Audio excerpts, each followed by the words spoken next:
Importante evento que volvemos a iniciar es la Cátedra José Luis de la Peza, uno de los más importantes egresados de nuestra escuela. Agradecemos enormemente la presencia del rector Emilio González de Castilla, siempre abierto a este tipo de temas. Les pedimos un aplauso, por favor.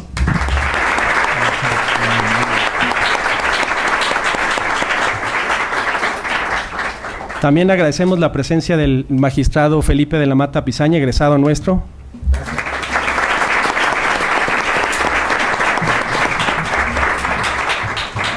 Y a la doctora Gabriela Rubalcaba, que es directora de la Escuela Judicial.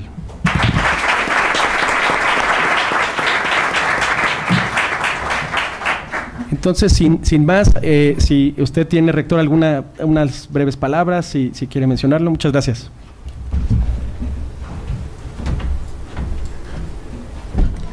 Muchas gracias a todas y todos ustedes.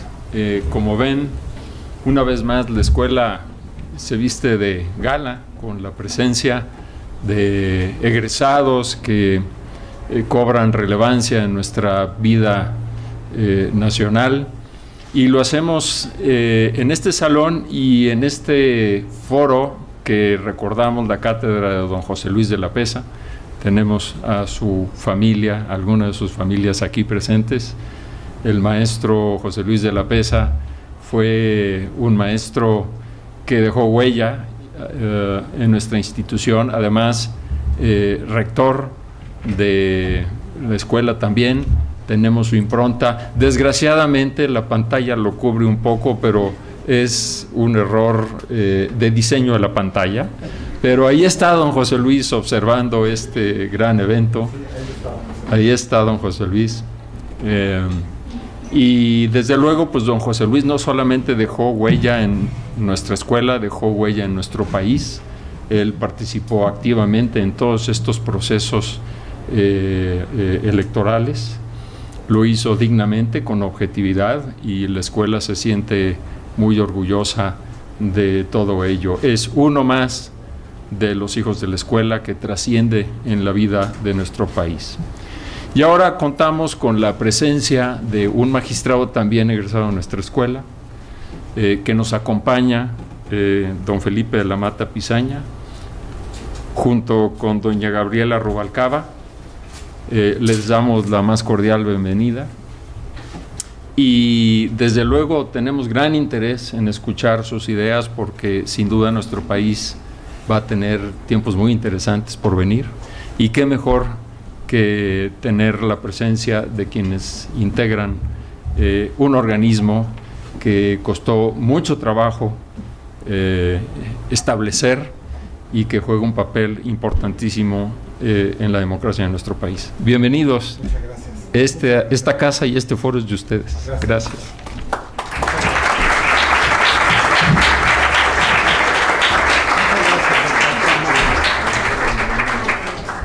Muchas gracias, las palabras del rector, y ahora me permitiré dar una semblanza que es muy conocida por nosotros, pero pues, la gente más joven que nos acompaña nuestro profesor Rodrigo de la Peza, hijo de don José Luis. Muchas gracias, Rodrigo, y me permitiré presentar al magistrado de la Mata.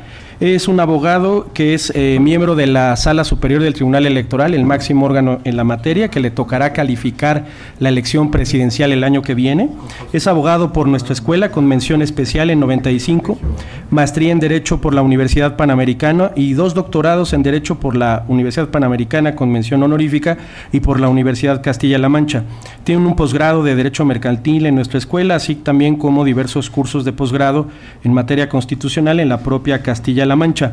Ha sido secretario auxiliar a secretario proyectista de la Sala Regional 97, secretario instructor y secretario de Estudio y Cuenta de la Sala Superior entre 98 y 2011. Fue coordinador general de asesores de la Sala Superior, así como secretario general de acuerdos de dicha institución, y magistrado fundador de la Sala Regional especializada entre 2014 y 2016. A propuesta de la Suprema Corte de Justicia, el Senado lo eligió como magistrado por un periodo de 9 años en la Sala Superior, empezando su gestión el 4 de noviembre de 2016. Como actividad docente y académica es profesor de Derecho de la Universidad Panamericana desde 95 en todos los cursos de Derecho Civil y Electoral, y en el año 2010 le otorgaron la medalla Alfonso X el Sabio por 15 años de docencia en dicha institución.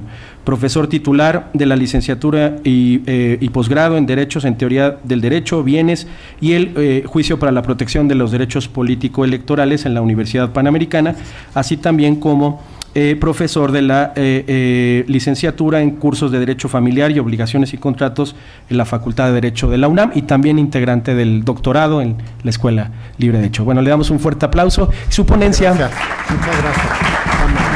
Gracias. Y su ponencia será sobre violencia política de género. Adelante, magistrado. Muchas gracias, estimado Arturo. Antes que otra cosa, quiero agradecer a don Emilio González de Castilla su cordial recepción. Muchas gracias, señor rector. Para mí, obviamente me siento en mi casa, porque pues es mi alma mater, pero la verdad es que el que nos abran con tanta cordialidad y hospitalidad nuestra casa, de alguna manera que es para todos los egresados, la verdad es que se agradece muchísimo. Muchas gracias, señor rector. Muchas gracias, querido Arturo, de verdad también, por poder reinaugurar esta cátedra de don José Luis de la Peza. Yo no sé si los jóvenes ahora se dan cuenta que estamos reinaugurando la cátedra que tiene el nombre de una de las personas más importantes que ha tenido el derecho electoral en México. Él mismo decía, esto es algo que seguramente Rodrigo de la Peza aquí presente lo recordará, él decía que en esas grandes paradojas que tenía el destino, ¿no? Después apenas él, se dedicó quizá 20 años al derecho electoral, no sé, tendría que ponerme ahorita a hacer cuentas, 20, 25, decía, y en esas grandes paradojas del destino, pues él ya empezaba a ser también al mismo tiempo, digamos, un decano de los temas electorales, a pesar de que toda su vida se dedicó al derecho corporativo, ¿no? Lo cual era una cuestión, pues, muy paradójica, ¿no? Pero no es que él fuera, no es que era una paradoja derivada de los hechos. El primer tribunal electoral que se fundó en este país es apenas de 1987, es de ayer por la mañana. O sea, para mí es como ayer en la mañana. A lo mejor los jóvenes van a decir, no hombre, pues ya llovió, ¿no? Pero es como ayer en la mañana. Y estamos hablando de un hombre que estuvo en el Tribunal de lo Contencioso Electoral, que fue fundador del Tribunal de lo Contencioso Electoral, que después fue miembro del Tribunal Federal Electoral, que después fue el primer presidente del Tribunal Electoral del Poder Judicial de la Federación, y que sin lugar a dudas fue él, además de presidente del tribunal, fue él, antes que otra cosa, pues también un gran maestro para todos nosotros, los que tuvimos la fortuna de formarnos a su lado. Por eso, cada vez que hablamos de él, lo hacemos con cierta nostalgia, eso también es verdad. Pero empezar a dar una clase una conferencia inaugural, con una cátedra que lleva su nombre, que además esta es la única cátedra del tribunal que lleva el nombre de una persona, ¿no? Cuando hemos inaugurado cátedras del tribunal, por ejemplo, acabamos de hacerlo en el ITAM, ¿no? Pero no tiene nombre, porque a lo mejor cuando Reyes se jubile, ¿no? Le ponemos el nombre de Reyes, del presidente del tribunal actual, que es egresado del ITAM, pero cuando se jubile, ¿no? Pero por lo pronto, esta es la única cátedra que tiene el nombre de una persona, porque de verdad, honor a quien honor merece. Muchas gracias, querida Gaby, por la organización, y voy a empezar a platicarles un poco en torno a esta cuestión que espero que les llame la atención. A ver, otra vez regresando a la juventud. Todo el mundo piensa que las cosas siempre han sido como las hemos vivido, ¿no? Es decir, si ustedes les pregunto ¿cuántos años llevan votando las mujeres en México? Muy probablemente digan, pues desde 1821, ¿no? O quizá desde la Gran Tenochtitlán, ¿no? La Malinche ya votaba. No, pues no, señores. A ver, en apenas unos días, el país va a cumplir el aniversario 70. La primera vez que votaron las mujeres en este país fue en 1953. La primera vez. Había algunos antecedentes del voto femenino en algunos, lo digo así, estados y a nivel municipal. pero no pasó. No sucedió como política del gobierno. Ni siquiera se les reconocía a la ciudadanía. Bueno, ahora ha pasado algo en los últimos años. Eso también es verdad y de eso se va a tratar esta conferencia.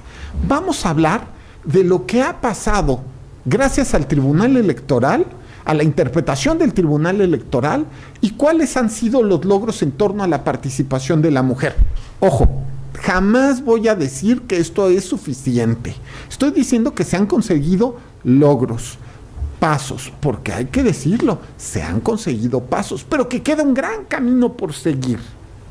A ver, vamos a hablar entonces de dos temas. Uno que es un poco de historia, ¿no? De cuál ha sido en el derecho electoral mexicano la perspectiva histórica de la participación de la mujer, como desde la perspectiva del voto pasivo, es decir, de ser votado, ¿de acuerdo? Después vamos a hablar de muchos casos que sean, bueno, algunos, la verdad es que podrían ser muchos más, sobre cómo la interpretación del tribunal ha potenciado los derechos a ser votados por parte de las mujeres y el fenómeno que me parece ha sucedido, que es cómo la mayor participación de mujeres en política ha generado también mayor violencia hacia las mujeres. Eso es importante hacerlo notar. ¿De acuerdo? Bueno, vamos a comenzar, por favor. Miren, bueno, vamos a hablar primero rápido de un poco de historia. Venga, la siguiente. Bueno, el primer sistema que se le ocurrió a alguien, a ver, voy a contarles primero una cuestión personal. Un día, en el año 2017, hubo una exposición importante en Palacio Nacional en torno a la Constitución del 17 y sus primeros años. No sé si se acuerdan o si fueron. Yo fui con uno de mis hijos. Llegamos al Palacio Nacional y había una foto del constituyente de 17. Y lo primero que me dijo mi hijo fue, ¿qué creen? ¿Qué creen? No hay mujeres. No hay una sola mujer. Y eso era lo normal, ya me doy a entender. Ese mundo era lo normal, así pasaba. No habría mujeres en el Congreso Federal hasta los años 60 del siglo XX. ¿Cómo conseguir entonces que hubiera mujeres? Ya a alguien se le ocurrió el sistema de cuotas, ¿no? Que son justamente, pues, acciones afirmativas para que participen las mujeres. La siguiente, por favor, y que puedan llegar. Miren, y entonces, justamente, fíjense, hasta la ley de 1993 se crearon normas en torno a participación femenina para tratar de multiplicar la llegada de mujeres a las cámaras, ¿de acuerdo? Fíjense, al principio era muy escueta la norma. Los partidos políticos promoverán una mayor participación de las mujeres en la vida política del país a través de su postulación a cargos de elección popular. Eso era todo. ¿Se dan cuenta? Como una especie de consejo. ¿Promoverán? Pues que antes no promovían. La respuesta es no. ¿Y después de esta norma la promovieron? Tampoco. Tan es así que en 1996 se cambia la ley y se crea ahora sí el sistema de cuota. Los partidos políticos considerarán que las candidaturas a diputados y senadores no excedan el 70% para un mismo género, una cuota, al menos 30% de mujeres. Y por supuesto los partidos la cumplieron. Y por supuesto respetando la ley, ¿cierto? ¿Eso es lo que hacen los partidos? En mi modesta experiencia de solo 25 años en el tribunal, es rarísimo ver que un partido a la primera cumpla la ley y de buenas. A ver, la siguiente. A ver, justamente lo que hacían los partidos era una especie de trampa. Hagan de cuenta, lo que se llamaron las Juanitas. Entonces, ponían mujeres de propietarias y hombres de suplentes. Y entonces lo que hacían era que las mujeres renunciaban así y entraba el hombre. Ya me doy a entender, ¿no? Renuncia, hola, ¿qué tal? Tomo protesta, pum, renuncia, mañana siguiente entra el suplente. ¿De acuerdo? Bueno, la siguiente, por favor. Miren, otra vez. Y entonces, aquí es siguiente otra vez, es decir, los partidos, por otro lado, simplemente incumplían las cuotas de género, porque no se consideraba que la cuota de género impidiera registrar. Ya me doy a entender también. Los partidos decían, bueno, podré ser sancionado después, pero no me van a impedir registrar a mis candidaturas. Y eso también fue un problema de interpretación inicial. Bueno, en 2007 se incrementó la cuota del 30 al 40%, pero eran como las llamadas a misa, ¿no? Es decir, vamos a decir que hoy día, digamos que está obligado a ir a misa no solo el 30%, sino el 40%, pero va el que quiere. Pues es una payasada, ¿no? Es decir, 40 pues hubieran puesto 80, de todas formas no la cumplían. Bueno, entonces, esta circunstancia empezó a cambiar cuando el tribunal cambió digamos, la manera en que interpretaba la ley. ¿La siguiente? Bueno, a ver, empezaron a haber algunos cambios que empezaban a hacer evidente que tenían que crearse normas respecto de estas cuestiones. Por ejemplo, este primer caso que tuvo que ver con alternancia en la postulación de candidaturas. Aquí decían, en 2009 era un tanto tímido.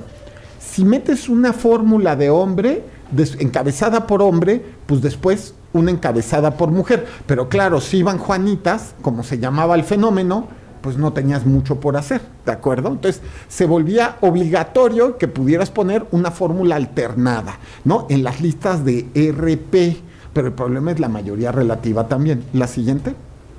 Miren, este es el verdadero caso importante. A partir de aquí, cambia todo.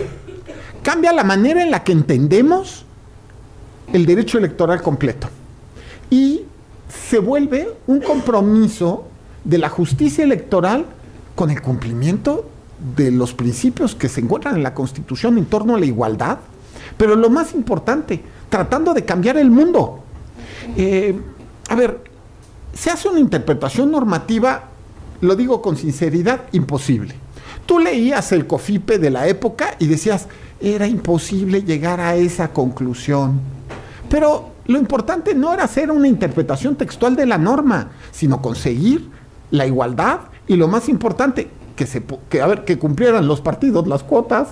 Y entonces lo que se dice en este asunto es, uno, te pueden negar el registro de la candidatura, y dos, que creo que eso es lo importante, que es, tienes que poner fórmulas integradas por personas del mismo género.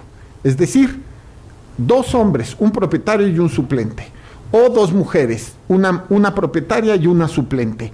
Y en todo caso, después hacemos la cuenta de las cuotas. ¿De acuerdo? Es decir, ya con las fórmulas del mismo género era relativamente sencillo ver si se cumplía o no se cumplía la cuota de 40%. La siguiente. Bueno, en 2014 cambia la manera en la cual se ve el sistema. Ya no se trata de cuotas y se establece un estándar más alto. Es un estándar más alto, pero de verdad, en esta cuestión se ha demostrado cómo, pues lo digo como lo pienso, no ha habido un compromiso real por parte de los legisladores con esta temática. Porque ponen en la Constitución que se tiene que garantizar la paridad entre los géneros en las candidaturas, pero no generan en torno a bastantes dudas que a nosotros nos surgían en la aplicación constitucional. Paridad en las candidaturas, pero no así en el acceso efectivo al cargo. ¿De qué sirve que haya candidatos? Por ejemplo, lo que empiezan a hacer los partidos, que por supuesto no quieren cumplir la ley, es poner a las candidatas en los lugares donde saben que van a perder. Empiezan, por supuesto, no las ponen para las gobernaturas, ni tampoco para las presidencias municipales. Ese espacio solo es para hombres, ¿de acuerdo? Y entonces empieza el tribunal a reflexionar qué hacer con el principio de paridad en relación con candidaturas en distritos de mayoría relativa, qué hacer con candidaturas en gubernaturas, qué hacer con candidaturas en presidencias municipales, porque hasta ese momento, aunque ustedes no lo crean, alrededor del 5% de las presidencias municipales tenían por titular a una mujer. Es decir, la infrarrepresentación del mundo femenino era más que evidente. Bueno, ahora, la siguiente. Comienza entonces la lluvia de criterios del tribunal que en los hechos, a ver, no están en la ley. Eso es lo interesante. si estuvieran en la ley o en la Constitución, pues no serían tan divertidos. Y he de confesar, bueno, no serían tan divertidos para mí al darles una conferencia. A lo mejor ustedes agarrarían su ley y dirían, pues eso ya lo dice la ley, ¿no? Bueno, pero fíjense ustedes cómo me parece que es claramente la construcción filosófica del tribunal creando normas para hacer vigente y efectivo el principio de paridad que se encuentra en la Constitución. A ver, claramente, y esto es algo que lo he platicado con algunos legisladores, me parece que ellos ponen un principio en la Constitución y después ya no lo regulan. ¿Para qué? Pues deseando, quizá, que después de eso no se cumpla. ¿Están de acuerdo? Bueno, pero es que ya no dijeron cómo se va a cumplir y pues dada esa circunstancia, pues sí, es una norma programática. Algún día llegaremos a la paridad, quizá, como buen deseo. Y después, en la práctica, es muy complicado, de verdad. Ya cuando dices paridad y te lo fijas como meta, viene el problema. ¿Y cómo la vamos a conseguir? Y adivinen qué. Tienes una pléyade de posibilidades en torno a cómo hacer efectiva la paridad. Y entonces el juez tiene que, pues, decidir cuál es la correcta. Y después los políticos empiezan a gritar, ese tribunal se sienten legisladores, están queriendo reformar, no sé qué, no tienen legitimidad democrática. A ver, yo lo que siempre digo es, hay muchas posibilidades de hacer válido el principio de paridad. Pero si lo pones en la Constitución es obligatorio. Ya me entienden. Pusiste en la Constitución paridad, tienes que hacer efectiva la paridad. Siguiente, ¿cómo? ¿No te gusta como los jueces lo hacen? Válido, correcto, legisla. Pero no legislan el tema. Se necesita, claro, una legislación en torno a la paridad. Por cierto, robusta. Y no es prohibiéndole al tribunal que saque acciones afirmativas. De verdad que no. Eso ya lo trataron de hacer hace unos meses y creo que hubo un cierto rechazo social al tema. A ver, vamos a empezar a ver. Bueno, a ver, aquí tenemos, fíjense nada más, el tribunal crea, a ver, teníamos solamente el 5% de presidentas municipales. ¿Qué hace el tribunal? Dice, por paridad no solamente debemos entender el mismo número de candidaturas en listas o en órganos colegiados, sino también en encabezamientos de presidencias municipales. Y dice, cada partido debe tener el mismo número de candidatas a presidentas municipales que a candidatos a presidencias municipales. Es decir, si en un estado hay 50 municipios, 25 candidatas y 25 candidatos. Y a eso lo llamamos paridad horizontal. Así de claro. ¿De acuerdo? Es decir, está el principio de paridad en la Constitución y solamente se hace efectivo no solamente en listas o en cuerpos colegiados, sino también en titularidad de presidencias municipales. ¿Hemos conseguido la paridad? No. La última regla que digamos que el último sondeo que vi, que era de 2021, establecía que más o menos el 27% de las presidencias municipales y alcaldías del país están encabezadas por mujeres. Todavía hay un camino largo que conseguir. Porque, a ver, de alguna manera la paridad es paridad, ¿no? Pero tiene que conseguirse paridad sustantiva, no solamente formal. La siguiente. Bien. Y justo, de acuerdo, pues se ha tratado de garantizar paridad en órganos colegiados. Es decir, si tienes un ayuntamiento integrado, la mitad de hombres y la mitad de mujeres. Ahí sí se ha conseguido la paridad. Hoy todos los ayuntamientos del país son paritarios. E incluso hemos dicho que la paridad puede ser paridad copeteada a favor de las mujeres. Luego, aunque ustedes no lo crean, llegamos a tener demandas donde llegan los varones y nos dicen, esta decisión es muy poco paritaria porque van a haber más mujeres que varones. Y les decimos, pero no se quejaban cuando había más hombres que mujeres, ¿verdad? Pero bueno, y la segunda es, la paridad, la interpretación del tribunal ha sido, la paridad como principio constitucional está en favor del género históricamente discriminado. no a favor del género que históricamente se ha visto beneficiado por las cuestiones sociales. Entonces, la paridad puede admitir que haya más mujeres que hombres y se va a notar en los datos finales. Bueno, justo. Ahora, la paridad horizontal en los municipios, por supuesto que ese es justamente, los partidos luego trataron de decir, estamos en coalición y el de junto lleva más mujeres en donde está digamos, donde va solo, ¿no? Y lo que le hemos dicho es, no entiendes. A ver, sumados o individuales, paridad, mitad hombres y mitad mujeres, ya sea como coalición o ya sea como partido en lo individual. La siguiente. Ahora, miren, esta, que también para mí fue súper interesante porque fue de las primeras que me tocó resolver en la sala superior, donde dijimos paridad también adentro de los órganos de un partido. Es decir, está muy bonito que haya paridad en las candidaturas, pero ahora lo que te vamos a pedir es que también la mitad de los órganos del partido sean encabezados por mujeres y la otra mitad por varones. Así de claro. Todos los órganos del partido. ¿Ya? Punto, ¿no? Luego, bueno, a ver, me voy a saltar la F. Los partidos deben garantizar la paridad de género en los integrantes de comités directivos. Sí, porque la misma idea de paridad, digamos, horizontal, nos sucedió en algunos estados donde hay directivas estatales de los partidos y nos decían, oye, espérate, ¿por qué nos quieres aplicar la paridad horizontal? Pues porque si en la candidatura es obligatoria, pues también hacia adentro del partido, ¿no? Ahora, nos dimos cuenta también de una cosa, que la norma del caso Antijuanitas podía ser contrario a los intereses de las mujeres. Claro, ¿están de acuerdo? Por ejemplo, es decir, si garantizas que la fórmula sea del mismo género, no te das cuenta que puedes todavía potenciar al género femenino. ¿En qué caso? Pues justamente, ¿no? Lo que no se puede es poner de suplente un varón, pero una mujer sí. ¿Ya me va a entender? Es decir, un hombre sí puede ser suplido por una mujer, eso sí. Y entonces potenciamos todavía más los derechos de las mujeres.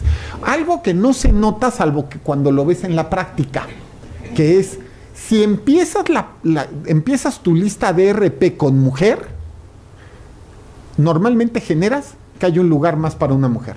Porque hay partidos que solamente tienen derecho en esa lista a un lugar.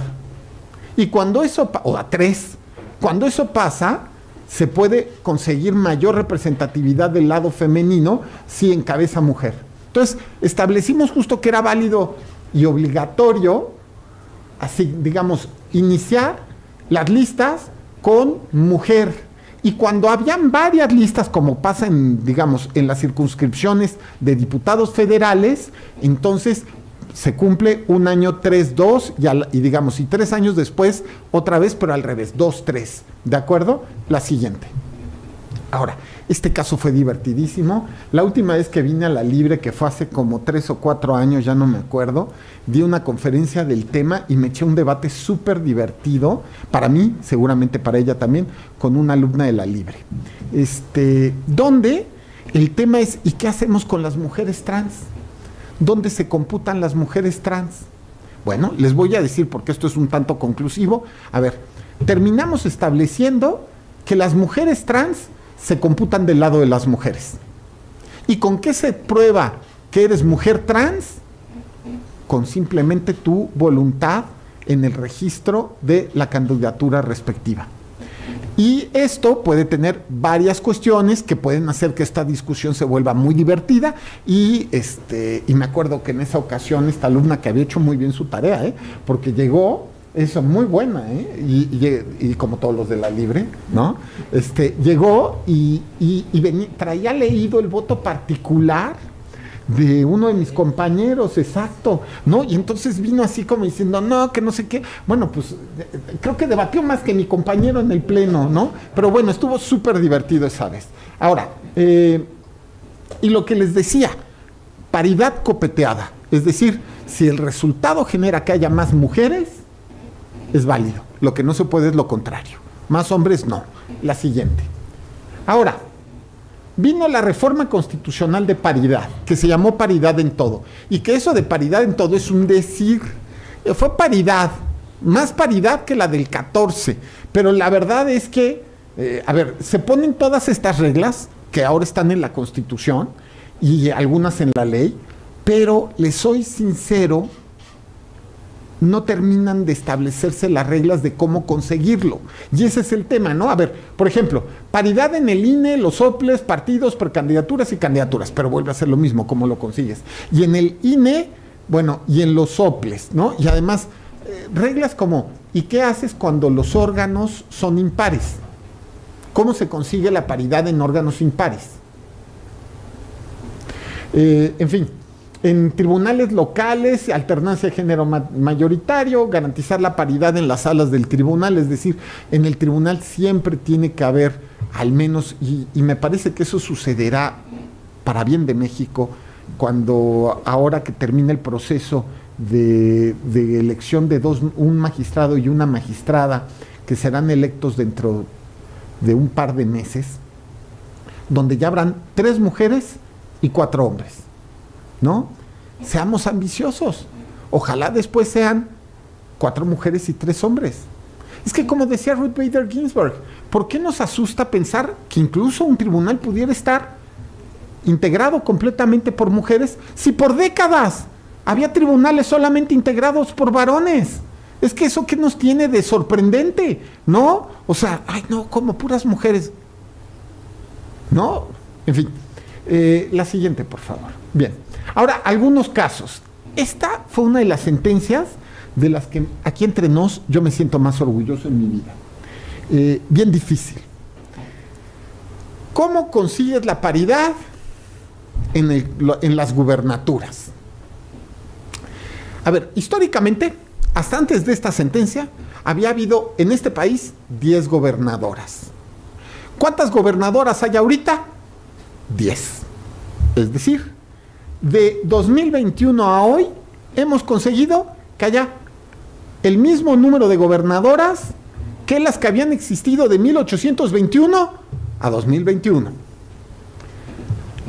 ¿Cómo se consiguió? Bueno, fue un 4-3, además de madrugada. Aquí está una de mis hijas, entonces seguramente tú te acuerdas de esa sentencia, hija, ¿no? Bueno, pero bueno, platiqué yo con ellas, pero se ve que no recuerdan nada, ¿no? En fin, ¿no? A ver, esta es de esas veces en que tienes la oportunidad o no de cambiar el mundo.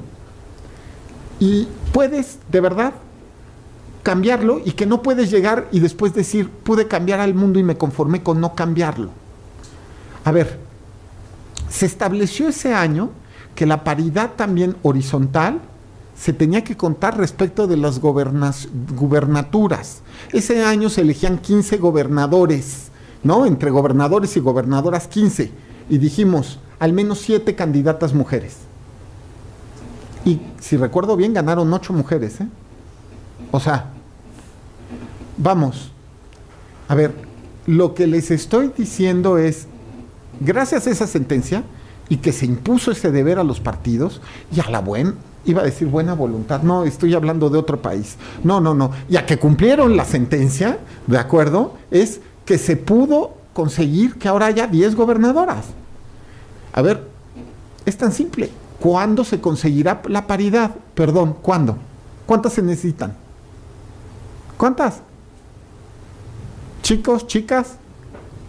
Dios, hay 32 entidades. 16. Todavía estamos lejos, ¿eh? Nos faltan 6.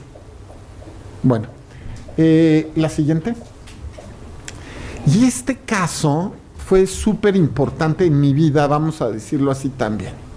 Porque este caso dejó muy claro qué hacer respecto de los estados que tenían número impar de legisladores. O sea, ¿qué haces para hacer cumplir la paridad cuando tienes un órgano impar? Y entonces lo que dijimos es, está bien, puedes poner, por ejemplo, 38 mujeres y 37 hombres, o al revés, 38 hombres y 37 mujeres. Pero para la siguiente elección es al revés, ¿ya me va a entender? O sea, ahorita 38 hombres, pero en 3 años tendrán que ser 38 mujeres. ¿De acuerdo? Entonces, no solamente se obligó a los estados a que tuvieran congresos totalmente paritarios. Hoy día, todos los congresos del país son paritarios, sino que además se le dijo cómo cumplirlos respecto de los que tuvieran un órgano impar, ¿no? La siguiente. De este tampoco se va a acordar mi hija, pero bueno, pero también platiqué con ella del tema. A ver, este asunto es donde se evidencia que cumplir la paridad es muy complicado, porque en el momento que haces la suma final, dices, por ejemplo, en este caso era 249 a 251, y entonces decíamos, falta una mujer, y viene la pregunta del millón, ¿a quién se la quitamos? Le quitamos un varón y le ponemos una mujer. Y ahí es donde empiezan los problemas. Por ejemplo, mis compañeras, si recuerdo bien, mis compañeras querían quitárselo al partido que había tenido la mayoría de los votos. Otros de mis compañeros se lo querían quitar al partido que tenía la minoría de los votos. O al revés. No me acuerdo bien, pero era así. Otro de mis compañeros dijo, eso ya es paridad. 249, 251 ya es paridad. Yo decía, pero sí pasó la primaria, pero bueno, en fin, ¿no? Ok. Y después, un compañero mío y yo dijimos, a ver, yo creo que la paridad es 250 y 250. Y le dije, ¿y a quién le vamos a quitar el varón? Porque se pueden imaginar que empiezan los gritos. No nos quiten a nosotros, no, por favor, no lo hagan. Bueno, y dijimos, al grupo parlamentario que tenga menor cantidad de mujeres, es decir, que haya mayor desproporción entre hombres y mujeres. Y ya está, fue lo que hice. Y bueno, en esa discusión, cupo la prudencia de un grupo de mis compañeros, lo digo en esos términos, que pidieron, así todos estábamos de acuerdo que queríamos tratar de llegar a la paridad, solo que teníamos caminos diferentes. Entonces, mis compañeras terminan pidiendo un receso, si recuerdo bien, y nos juntamos los que queríamos paridad de una manera con ellas y dijimos, ya está, tenemos 4 votos. Y sacamos justo ellas, en esa ocasión, no sé si ahora lo harían así, no lo sé, jalaron con nosotros para que fuera, digamos, el costo de la paridad lo pagara el partido, el grupo parlamentario, con mayor distorsión entre hombres y mujeres, que aquí entre nos es lo que a mí me parecía lo más justo, y me parecía como lo más evidente, ¿no? Pero, pues por algo opinaban distinto, ¿no? La siguiente. Ahora, esta es una que nos acabamos de aventar, porque este precedente, de hecho uno anterior a este, pero bueno, hace que ya se pueda hacer control de constitucionalidad respecto de los actos del Congreso. Lo que históricamente no podía hacerse control de constitucionalidad, y que a mí me lo enseñaron en la libra así, no procede el juicio de amparo, ni nada, es acto intracorporis, no hay nada que hacer.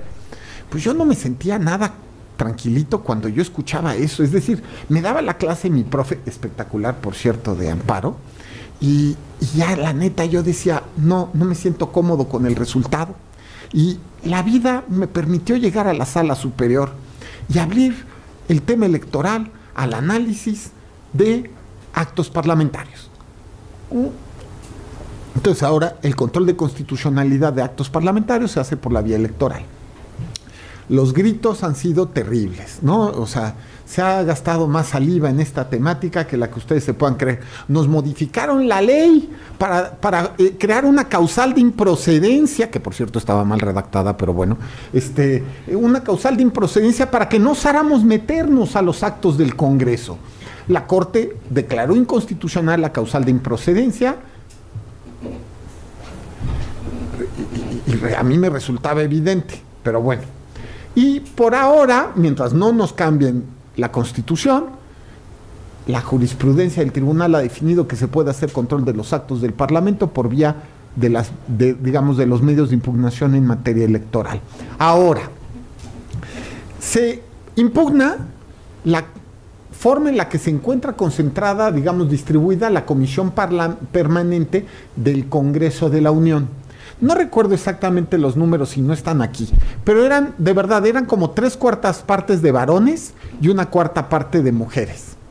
Y entonces, justo le dimos la instrucción a Cámara de Diputados para que lo integraran de forma paritaria y han cumplido la sentencia de manera voluntaria inmediatamente. Bueno, la siguiente.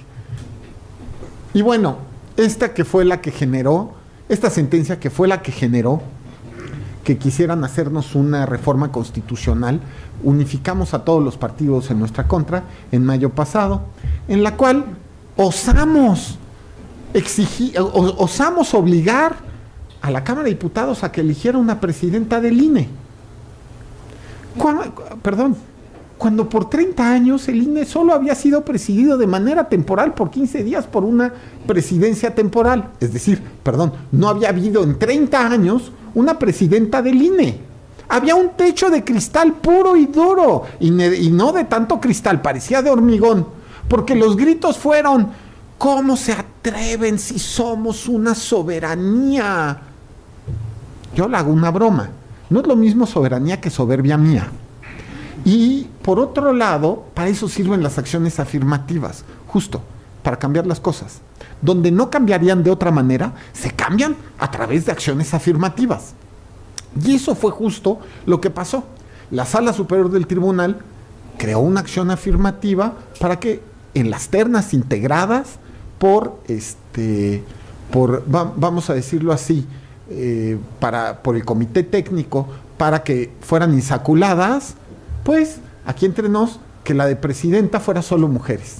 ¿Va? La siguiente. Bueno, ahora vamos a hablar del fenómeno que se ha dado a partir, déjenme ver porque tampoco quiero cansarlos. Trataré de hacerlo muy rápido, ¿de acuerdo? Bien. Estamos ahora en violencia de género. ¿Qué sucedió? Sucedió que en los últimos años se ha exponenciado, lo digo en esos términos, exponenciado de forma a ratos alarmante el número de asuntos de violencia política de género, obvio contra las mujeres. Digo obvio, aunque también puede haber violencia de género contra otro tipo de personas, pero me refiero a las mujeres porque es la mucho más frecuente. Sobra decir, y aquí está un poquito de los temas, ¿no? Sobra decir que bueno, los temas de violencia política de género existieron primero los casos y las soluciones judiciales antes que la reforma de violencia política de género, si recuerdo bien, del año 2020. Es decir, primero fueron las sentencias y después fueron digamos así, las leyes. Vamos a decirlo, ¿no? A ver, la ley, por cierto, sigue siendo mala. No nos resuelve muchos temas. Por ejemplo, ¿qué pasa si el sujeto activo de la violencia de género es mujer? Que también eso pasa. Mujeres misóginas también existen. No nos dice qué sucede respecto de personas de la diversidad sexual como sujetos pasivos de la violencia política de género. No nos dice tampoco, y eso es importante, cuáles son otro tipo de sanciones que puedan tomarse en cuenta. Ahorita les voy a platicar de eso, ¿no? Y sobre todo, cómo la violencia se ha generalizado tratándose de candidaturas. La siguiente. Miren, ahí va, algunos casos. Aquí entre nos, el primer caso fue resuelto por la sala especializada del Tribunal Electoral cuando yo integraba la sala especializada. El primer caso. Se nos presentó un caso en el cual había, vamos a decirlo, esta era la frase que se utilizaba: todos sabemos quién la hizo presidenta municipal de Puebla. Y después decía, no es ella, es él. Y en lugar, digamos así, salía la cara pues de un gobernador de Puebla que tiene pésima fama, ¿no? Y decían, ella en realidad no es ella, lo importante es él porque la puso en su chamba actual. Y entonces, ¿qué teníamos para resolver? Nos llega a la sala especializada y la verdad, les soy sincero, es de esas veces que uno ve el caso y dice, esto es violencia de género. No teníamos nada para resolver más que la Constitución, y ni siquiera de manera expresa. Principio de igualdad, los tratados internacionales, que a pesar de lo que ahora se discute, son Constitución, y que por lo tanto todo Belém do Pará, las prohibiciones que en esta, digamos, y las obligaciones del Estado mexicano, pero no teníamos un sustrato para resolver el caso, por supuesto en ley, ni siquiera en la Constitución de manera expresa. ¿Qué teníamos? De verdad, un protocolo de acción del INE con el tribunal para atender casos de violencia política de género, pero era todo, y nos la aventamos y determinamos que había violencia de género y nos revocaron en sala superior, ¿de acuerdo? Pero este fue el primer caso. Va, la siguiente. El siguiente caso, ¿de acuerdo? Ahora es muy parecido, pero pues ahora estaba yo en sala superior y mis compañeros estaban muy sensibilizados y ya había evolucionado el criterio y ya había jurisprudencia, es decir, ya estaban los precedentes y la discusión. Y entonces fíjense, era justamente, ¿no? Dice, la pusieron o regalaron el cargo solo para que su esposo, el exgobernador de Puebla, se reeligiera y siguiera al mando, también en Puebla. Y a mí me parecía todavía más agresivo porque, si recuerdo bien, era de un espejito donde, ¿quién va a ser el próximo gobernadora de Puebla? Y salía la cara de él, y súper agresivo. Y se acreditó la BPG, ¿de acuerdo? Así de claro. Y es más, se prohibió la utilización en los hechos, además por jurisprudencia, de utilización de cuentos de hadas en torno a la violencia, porque justo es estereotipar. No se dijo, los cuentos de hadas son estereotipos. La siguiente. Bueno, este caso de Rosa Pérez, por de verdad tendría yo que darles clase a otra conferencia del caso. La siguiente. Y justamente, bueno, este caso,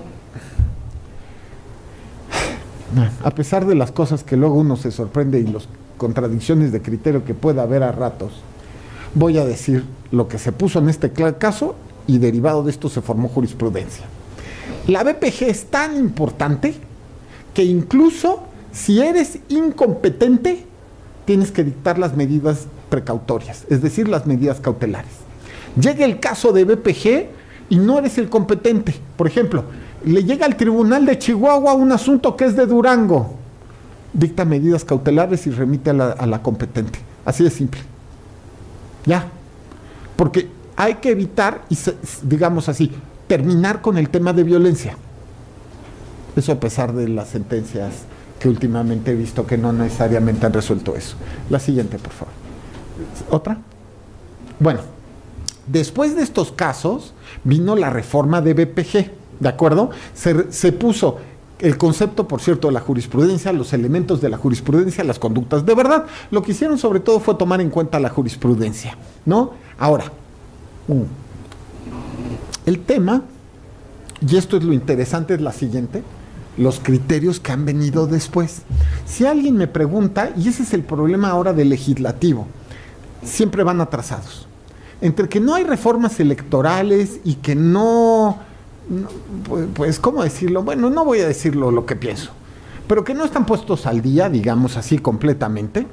Entonces, lo que ha pasado es que los casos de BPG, pues, son las sentencias los que han ido estableciendo los parámetros y atrás de ellos viene corriendo el legislador. Este es la prueba. Tenía apenas unos meses de publicada la reforma cuando se nos presenta este caso. Este caso fue de mi ponencia. Fue un 4-3. A ratos son los casos que más he disfrutado y este es uno de los que más he disfrutado. Me costó un trabajo. No, de verdad. Les voy a decir, alguno de ustedes va a ser juez y va a recordar lo que voy a decir.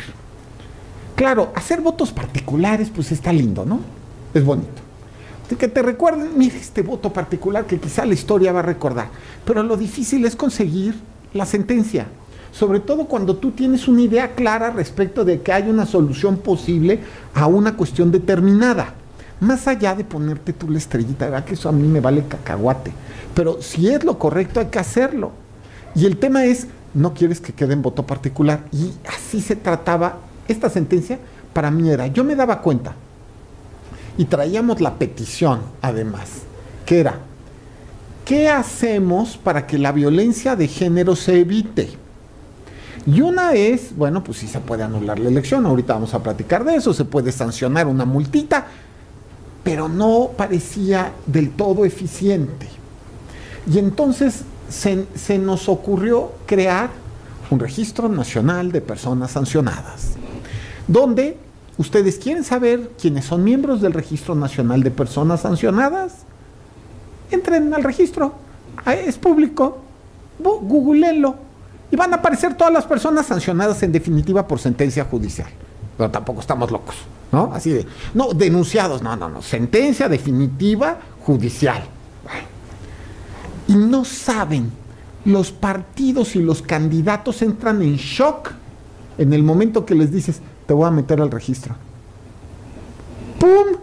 Todo el mundo se cuadra, porque claro, entonces te van a llamar violentador y va a ser público y todo el mundo va a saber que eres un violentador.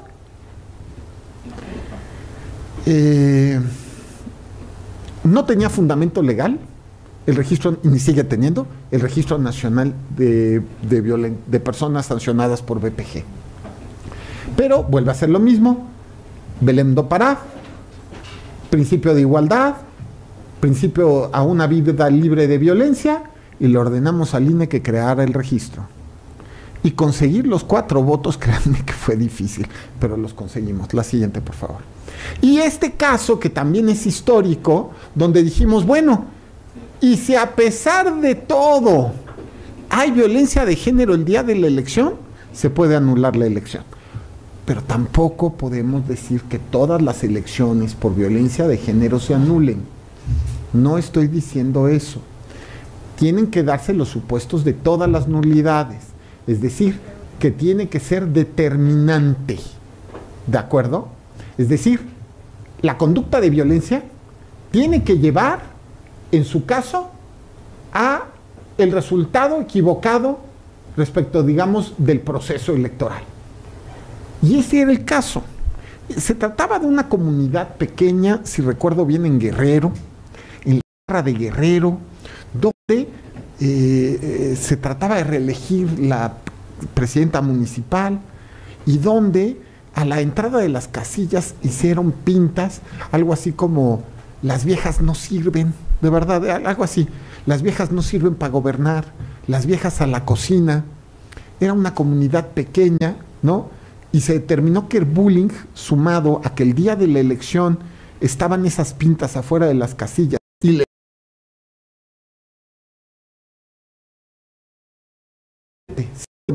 votos. Entonces llevó a la nulidad. No se puede decir de manera general, de verdad, algo, la vida me ha enseñado que es de economistas pensar, así como, bueno, de politólogos, con permiso de Ale que está atrás, ¿no?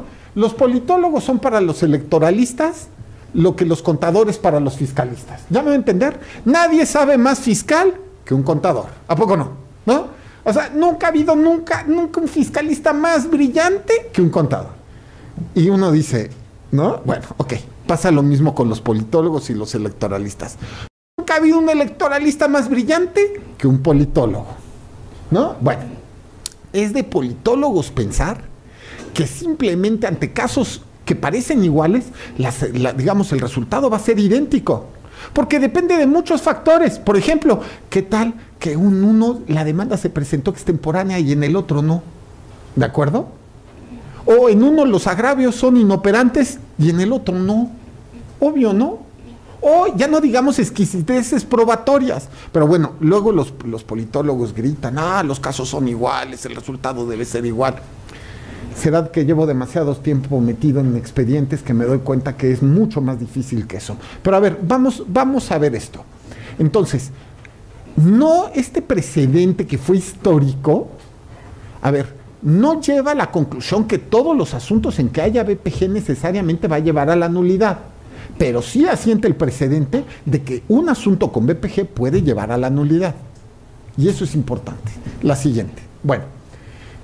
Este asunto, a pesar de precedentes posteriores que me generan todas las dudas del mundo, y los que afortunadamente me he quedado en minoría, quedó claro ¿de acuerdo? Que si utilizas el cuerpo de una mujer pues para golpearla, pues eso es BPG. Es que ya tuvimos el caso, de verdad, les voy a contar el caso porque de una persona, una muchacha, que en su juventud pues grabó como unos videos medio sensuales, ¿no? Y entonces en las noticias, ella 20 años después compite para ser diputada, ya no me acuerdo si local o federal, y la sacan, fulanita de tal, cuya única virtud es, y venga el video así sensual, ¿no? Violencia de género pura y dura. El tema era que era en las noticias, eso era lo difícil del caso. Pero establecimos tesis relevante. No se puede hablar del cuerpo de las mujeres en temas electorales, ¿no? La siguiente. Ni tampoco los hombres, yo creo, ¿no? O sea, la verdad. ¿Qué ha pasado? Bueno, quiero platicar con ustedes qué ha sucedido en los últimos años, no gracias a esta sentencia, sino gracias a la lucha de las mujeres, pero potenciadas también o circunstanciados por el tema también de sentencias. Cuando yo llegué en 2016 a esta chamba, a mí me dijeron, una ministra de la Corte me dijo, en Naciones Unidas piensan que tardarán 70 años en conseguirse la igualdad entre hombres y mujeres en el ejercicio al cargo. Fue lo que me dijo una ministra de la Corte que estaba metida en los temas de género.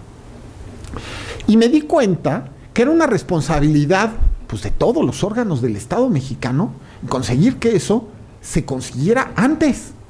A ver, teníamos que hacer la chamba todos, punto, todos. Porque, perdón, a ver, es que estaba mal antes, ¿no? ¿O no? O sea, esa foto del constituyente del 17 con puros varones, ¿era justa? ¿Ese es el México que hubiéramos deseado? Estaba mal, tenemos que cambiarlo. Bueno, ¿ahora qué ha pasado? Mire, solamente voy a ir 94 contra el actual. 1994, gubernatura 0. Hoy dice 8, pero en realidad ya son 9, 10, ¿no? Porque la doctora Sheinbaum se fue, pero entró la gobernadora Delfina. Entonces, si ustedes quieren contar, digamos 10, ¿no? Va. Luego, senadurías, 23 mujeres en 1994. Ese año yo estaba estudiando aquí en La Libre. Fíjense, 23 mujeres. Hoy día son 63. Ya está, mitad y mitad. Diputaciones federales, 1994, ya había cuotas de género, 70 mujeres. 0 la cuota. Ahora, actual, 250, mitad y mitad. Y finalmente, y aquí está lo más padre o de lo más padre, diputaciones locales, 1994, 275. Y ahora son 594 frente a 519 hombres. Hay más mujeres diputadas locales que hombres diputados locales. Hay mucho todavía por mejorar. Yo creo que hay que mejorar todavía. No se alcanza paridad en gubernaturas, no se alcanza paridad real en el número de candidatas a las presidencias municipales electas, es decir, que haya mitad de mujeres presidentas municipales, así de sencillo. A ver, es que vuelve a ser lo mismo. Puede no gustarte la Constitución, pero la Constitución no es ni una poesía ni una novela. Pones el principio de paridad en la Constitución y es chamba de los jueces constitucionales hacer que se cumpla. Punto. ¿De acuerdo? Entonces, mientras esté en la Constitución el principio, no podremos parar ni autorrestringirnos hasta que haya mitad y mitad.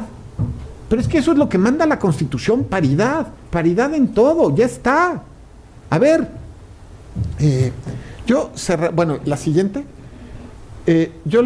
creo que hasta aquí los invitaría, las conclusiones, que es justamente un poco justamente de cómo esto ha ido cambiando. Fíjense ustedes, hace 30 años era muy pequeño el número de mujeres que efectivamente participaban en política. Ahora hay muchas más, pero como también esto ha generado escenarios de violencia violencia machista, que antes no veíamos. Y la siguiente, ¿no? Que es que en su caso que me sigan en sus redes. Muchas gracias.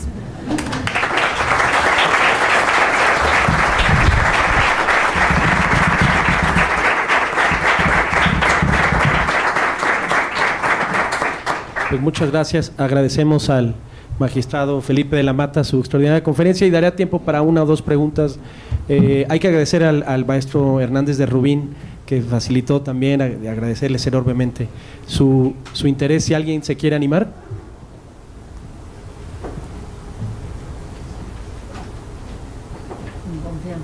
Una mujer.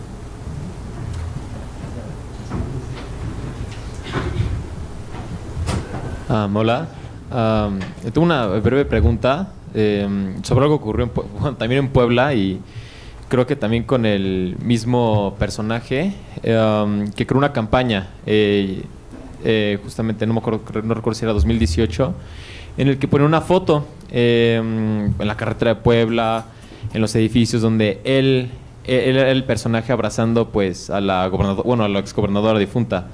¿Eso en su momento sí calificó como violencia de género? Bueno, violencia política de género.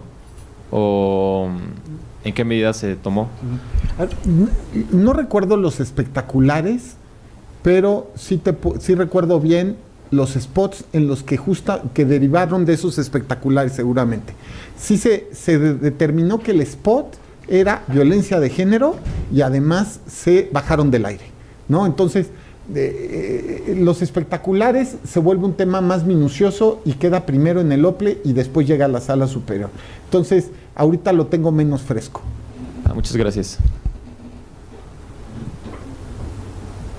Yo sí, doctor. Y va en relación con un tema que vemos en familia, personas en familia en primer año. Sí. ¿Qué pasa cuando se utiliza el mecanismo de reconocimiento de identidad de género para burlar esta paridad de género? Lo pongo en contexto porque siempre lo planteo cuando vemos este tema en primer año. Yo, varón, como quiero cumplir la cuota de género del partido, voy y pido que el juez del registro civil reconozca mi identidad de género distinto a aquel con el que nací, para que me registre como mujer. Y es que no hay límite para volverlo a cambiar y para regresar al mismo, ¿no? ¿Qué sucede? ¿Cómo planean ustedes combatirlo? Porque es un fraude a la ley, es un atentado contra el espíritu de esa disposición, que es reconocerles la identidad de género a las personas que así lo solicitan. Es nada más, es esa. Y ahorita le planteo una más, si me deja. No, gracias, muchas gracias, querido maestro. Te agradezco mucho tu presencia, de verdad. No sabes cómo me da gusto saludarte aquí, que además con tus alumnos, ¿no? A ver, te voy a decir algo. La primera cuestión que nos tenemos a ver, la respuesta es, incluso, fíjate nada más, sin tener que hacer procedimiento judicial alguno de reconocimiento sexogenérico, se puede acceder a, digamos así, a que una mujer trans sea identificada como mujer trans y participe en una lista. Entonces es todavía más, ¿no? Y era justo lo que me decía mi compañero ese que votó en contra, que decía, se puede fomentar el fraude a la ley, es algo terrible porque los lugares de mujeres van a ser ocupados por hombres. Yo te voy a decir, ese caso de 2018, 19, 18, es el único caso que se ha presentado. Es decir, no tuvimos una legión de varones haciéndose pasar por mujeres. No hemos vuelto a tener un caso semejante, por varias razones. La primera, porque las comunidades inmediatamente voltean a decir, está mintiendo, y se vuelve Y segundo, porque normalmente en un país machista como México, los hombres no salen a decir que son mujeres, salvo que de verdad se sientan mujeres. Es decir, me parece que el tema es una cuestión en el cual tenemos que ser muy sensibles. Y yo, por ejemplo, en ese momento, cuando sacamos ese precedente, yo lo que dije para mis dentros es, yo no voy a obligar a salir del closet a nadie. Es decir, que salgan del closet cuando quieran salir. O sea, porque también existe un derecho, de alguna manera humano, a permanecer o hacer pública tu condición de mujer trans en el momento que tú lo quieras, o hombre trans, en el momento que tú quieras. Y por otro lado, el obligar a que existan procedimientos judiciales, lo que obliga es a que consigamos un abogado. Y entonces solo van a tener derecho aquellos que tengan el abogado. Entonces yo dije, en el momento en el cual esta persona sale del closet, digamos así, solamente pedimos un tema, que es que existiera perfecta correlación entre la solicitud de registro y el registro final. Porque en este caso fue así, si recuerdo bien, así. Eran 19 personas, les niegan el registro y ellas contestan, es que digamos, porque eran más hombres que mujeres, y contestan ellos, es que en realidad son mujeres, ¿no? Y entonces le dijimos, a ver, si de verdad son mujeres trans, tiene que haber desde el inicio una manifestación de que se trataban de mujeres, y solo 2 de ellas estaban en esa circunstancia. Ya me doy a entender. Entonces, eso es. Ahora, en la realidad y en los hechos no ha pasado. Ahora, y si pasara una vez, vamos a decirlo, que hasta ahorita no ha pasado una sola vez, y ya han sucedido, pues ya son 7 años, 6 años. A ver, si pasara una sola vez, solo una vez, te voy a decir, pues una de cal por las que van de arena, ya me va a entender. Es decir, tratamos de hacer el bien, de hacer lo correcto, de proteger los derechos de las personas en situación de desventaja. Pero si llegase a pasar, tendrá consecuencias, pues, de carácter penal, por ejemplo, ¿no? Pues está mintiendo autoridad distinta de la judicial, o en caso ante la judicial, ¿no? Eso también tendrá que ser sancionado, ¿no? Eso es lo que yo podría como decir. De acuerdo. Y la segunda es que la mayoría, yo creo que de los que están en la conferencia, no saben qué era eso de las Juanitas y los Juanitos, ¿no? Y se derivó de potenciales candidatas hoy, que fue el famoso Juanito y Clara Brugada, ¿no? Sí. Que Andrés Manuel le dice que no podía registrarse Clara Brugada como candidata a Iztapalapa por el partido, si no me equivoco, el PRD, no me acuerdo bien. Y entonces dice, bueno, si se registra, voten por Juanito para que él renuncie y entonces Clarita se quede en la delegación. Entonces, ahora alcaldías. Y es paradójico porque fue al revés, ¿no? Pusieron a un varón para darle la vuelta a la ley, y ganó una mujer. Y en ese sentido, ¿cómo está? ¿No había mecanismo legal para proteger esa simulación? Todo fue extralegal, ¿no? Sí, todo fue completamente extralegal. Muchas gracias. No, al contrario.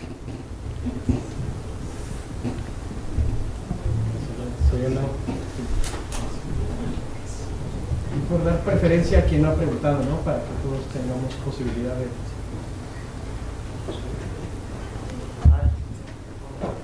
Hola, buenas tardes. Quería preguntar si, con respecto a las acusaciones que hace el presidente sobre la representante del Frente Amplio, Xóchitl Gálvez, si se considera violencia política de género, y si en ese caso, pues si sí lo es, ¿qué se puede hacer para que ya no pase? Bueno, es muy difícil dar una opinión en genérico, ya me doy a entender.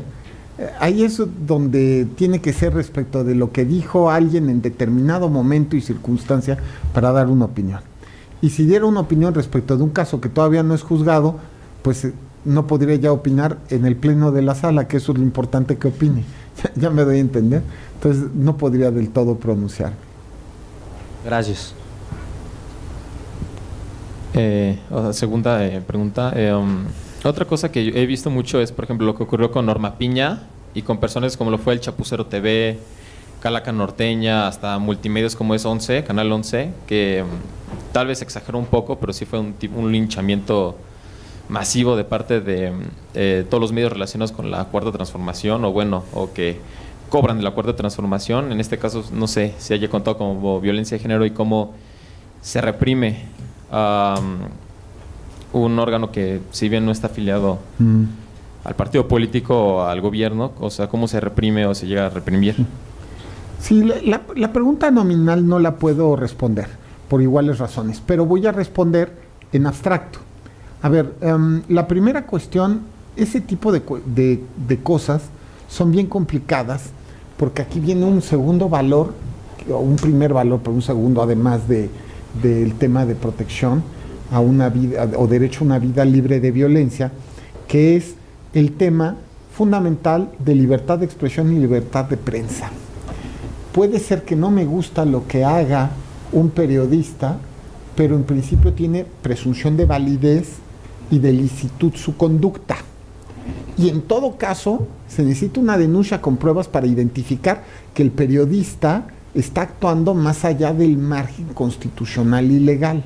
Normalmente esa prueba no se consigue, en mi experiencia. De repente, por ejemplo, el caso que yo llamo El Cuerpo, ¿no?, que fue el caso de esta chica, pues a mí me quedaba claro, a ver, a mí se me hacía difícil ese caso, no por la violencia de género, que la veía pura y dura, no, porque era en un espacio de información periodística, y teníamos que entonces decir que censurar las noticias, y eso me cuesta a mí, y además me parece que ese es el momento en el cual uno debe, ser súper cuidadoso, porque la propia Corte Interamericana de Derechos Humanos ha dicho que la libertad de prensa y expresión, dice, es piedra angular, así se refiere, piedra angular del sistema. Ahora, nos puede parecer odiosa la información o la manera en que se procesa, pero en principio es lícita. Entonces, cuando es en noticias es muy complicado. Ahora, en el caso del Cuerpo, a pesar de eso, pues yo, la verdad es que después de que me hacen, por cierto, un muy buen alegato de oreja, me lo hizo la propia interesada, y me di cuenta en persona del daño psicológico que le había generado, pues no tenía yo dudas que había que censurar al medio de información.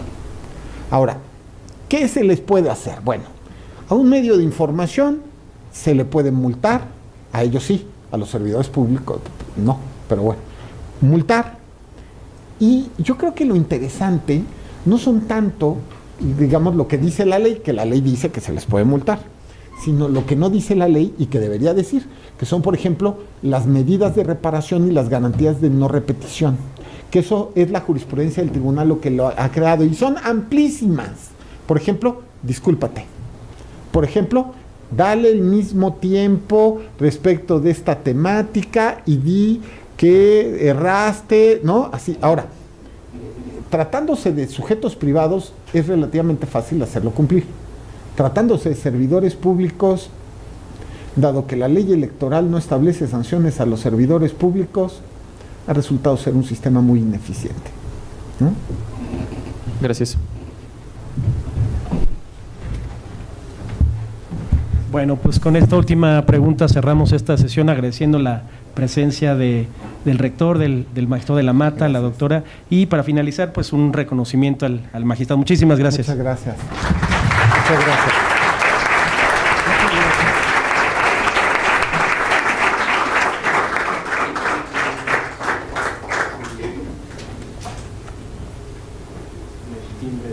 El timbre. Muchísimas gracias, señor rector. Qué amable, muchas gracias, de verdad, qué amable.